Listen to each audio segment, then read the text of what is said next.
Hi everyone, Shalene Davis here to Fit Mom's Journey. Today we are going to be making a protein egg bake. This is one of my go-to breakfasts that I love making on the weekend. I make it in a big 13 by 9 dish, and there's so many ways that you can change it up and so it never gets boring. This is what we're going to do in this video, so I hope you like it and come along with me. We're going to start by preheating our oven to 375 degrees.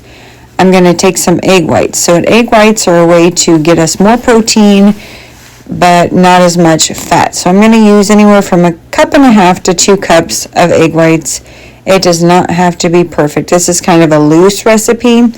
Then I'm going to add anywhere from 6 to 10 eggs. So depends on the size of your eggs. I actually have some farm fresh eggs here. So one thing that I do to make myself feel better is I always crack each one and just kind of make sure that they haven't gone bad.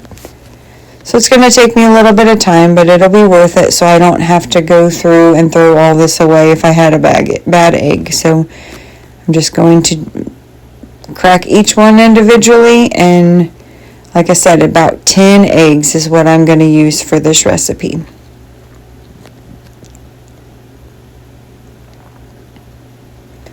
Next up, I'm going to take about 1/2 cup of almond milk. You can use regular milk, you can use half and half, you can use heavy cream. That's just going to make it more decadent. I'm just trying to keep this on the lighter side. I have some cottage cheese in my freezer. I freeze that in little 1/2 cup sections, and so I'm going to put that into this egg bake, and I'm going to add about another cup. So about a total of 2 cups for this whole big pan of egg casserole, basically. So I have these Light and Laughing cow cheeses. They've been in my refrigerator for longer than I would like to admit. I did smell them, I did taste them, they do taste just fine. So this is going to be for me. I'm not worried about it. Cheese already goes through a natural fermentation process, and if you know anything about blue cheeses and all of that, I'm not worried about whether this cheese is bad or not. So I'm going to go ahead and put this in there and get this out of my fridge and off of my pantry challenge list. How's everybody doing with the pantry challenge? I am not doing as well as I was hoping to do.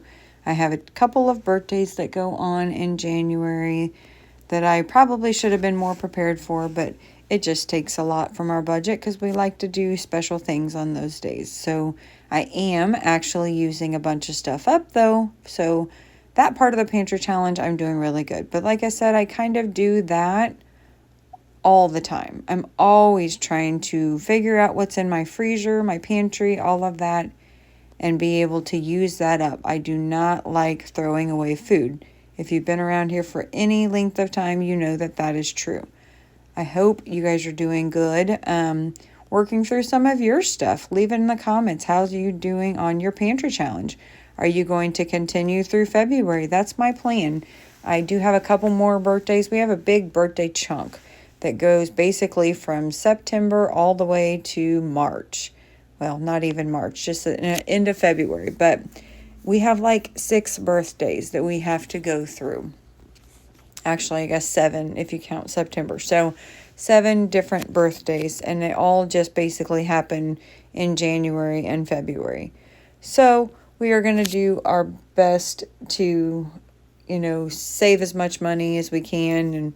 But during those months, it's just a really hard time for us. So I may do more. I kind of mentioned that in September, if you follow Jordan Page from Fun, Cheaper, Free, she is really good, and she has something called shelf timber. So it's kind of basically the same kind of premise as a pantry challenge, just going through everything that you have and trying to use up the stuff that's been there for a little while being more conscious about your budget.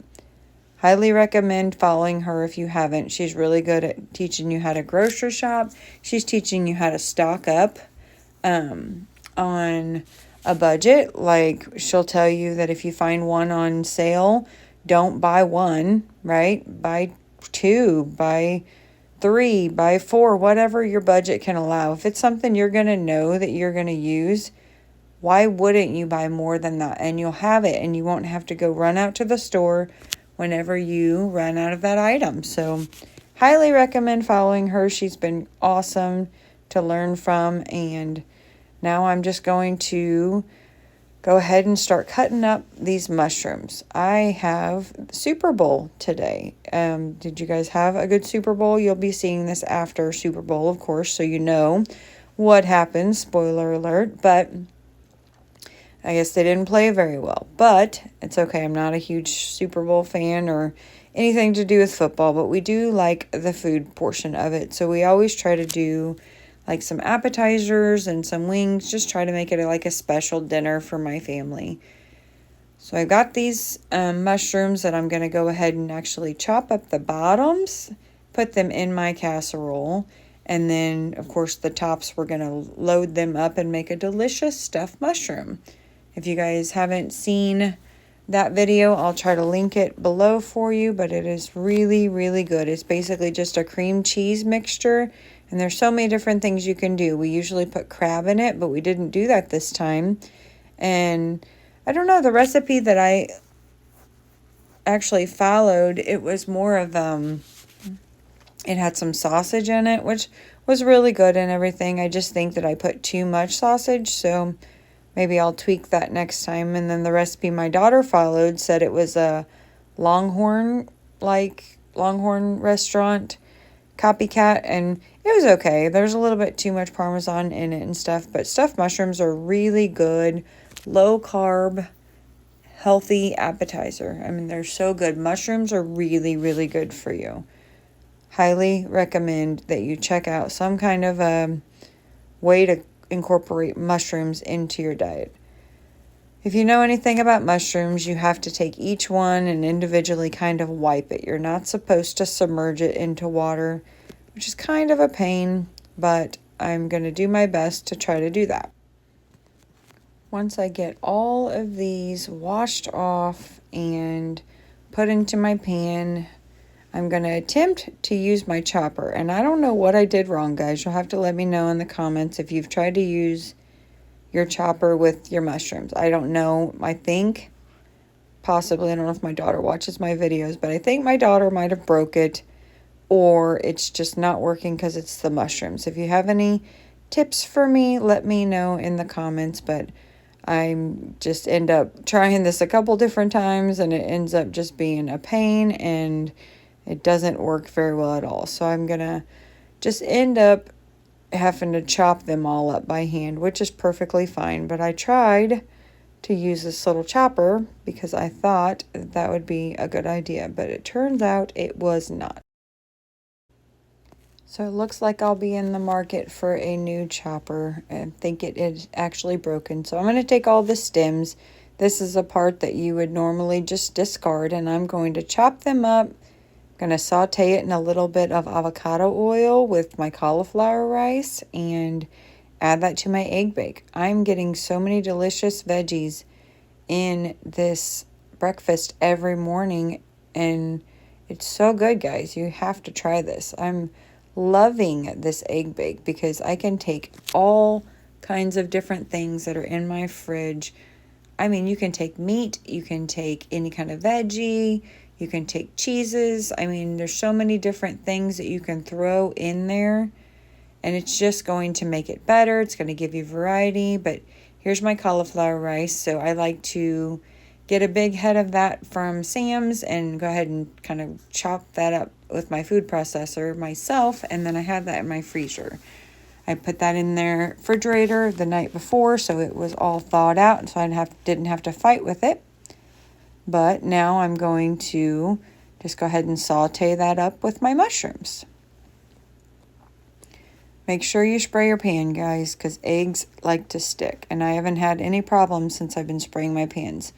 So part of the pantry challenge, look, guys, so I've got some hash browns that were in my freezer. I'm just going to pull those out. Of course, hash browns go great with eggs, so, can't go wrong with that. Got a bunch of sausage links that I'm going to put down in the bottom of my pan, so we're getting rid of stuff, guys. I'm loving it. It just makes my heart so happy to know that I'm working through things and not having to throw things away. Plus, I'm going to have breakfast for the whole week, and it's going to be delicious. It's going to be high protein. A great way to start your morning off. Do you guys make any kind of a breakfast casserole? I used to take the time to scramble so many eggs by themselves, and I still love an over easy egg. Don't get me wrong, that's actually my preference, but this is so much easier, and I can make this one pan and end up having breakfast for me and my daughter for the whole week, and it took about 30 minutes worth of cooking. So this is what I'm going to do from this point on, I think. Okay, here's my cauliflower rice and my mushrooms. This is a great filler for my egg bake. If you have not tried cauliflower rice for breakfast, it is not bad at all. It's a very mild vegetable, and you really don't taste it too much, but cauliflower is, of course, really good for you. It's a vegetable. I'm just going to put this into my pan on top of my sausage and my hash browns. Kind of spread that out into an even layer.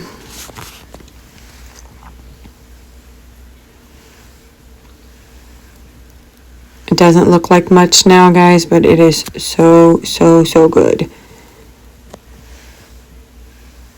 Just pour your egg mixture over it. It's very full, but that's because I've got a lot of things inside of it. So we're just going to kind of flatten it out a little bit. I am going to end up putting it on a just a regular cookie sheet and stuff because I don't want it to spill all over my oven.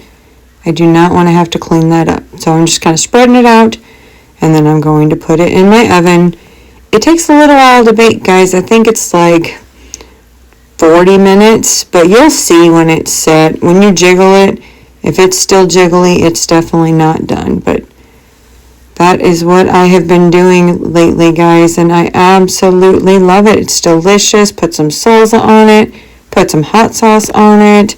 You can make, one person online I saw had a Greek yogurt and salsa, or Greek yogurt and hot sauce, and she put that on there, so that's just extra protein. I haven't tried that yet, but I think it would be a great idea. And I'm just going to portion these out. I ended up making 10 different servings, 5 for me and 5 for my daughter. And guys, I have eaten this all week, and it has been so good. It really has kept me full. I have not been hungry till like noon, and that's fantastic. I'm trying to watch what I eat and how much I eat. You know, over 40, we have to kind of watch that kind of stuff now. So highly recommend this, guys. I'm loving the versatility of this. Every weekend, it gives me a way that I can kind of clean out my fridge and make my breakfast at the same time. And I'm not slaving over my stove for, you know, a good 30 to 45 minutes cooking all those eggs. And I'm just absolutely loving this, guys. So highly recommend you give it a try. You cannot taste the cottage cheese in it, so don't worry about that. You can use whatever kind of cheese, whatever kind of meat, whatever kind of veggie you like. So it's really just, you could play and do whatever you wanted. I would not hesitate to add any kind of leftovers from the night before. You can just play with it. It's so easy. So love these containers, guys. They make my meal prepping game so much easier, and I just take these to work with me and have my lunch ready to go for the week. At this point, I'm just going to add a couple of extra sausages to try to get my protein count. I'm aiming for 30 to 40 in the morning. That's not always easy to do, guys, so I try to do this, and then I usually have either a side of yogurt or like a kefir smoothie on the side to try to get me to my 30 to 40 grams. I want to thank you so much for watching this video and coming along with me while I meal prep my breakfast. I hope you got some inspiration, and I hope that you do some kind of meal prep so that you can set yourself up for the week. You want to make good choices ahead of time while you're really thinking about your future self and your why, and you have your goals in mind. This is the time to set yourself up for the week. So highly recommend meal prep 1 to 2 things, and you will love your week so much more. Thank you so much for joining me, and I hope you have a great day, and I'll see you later.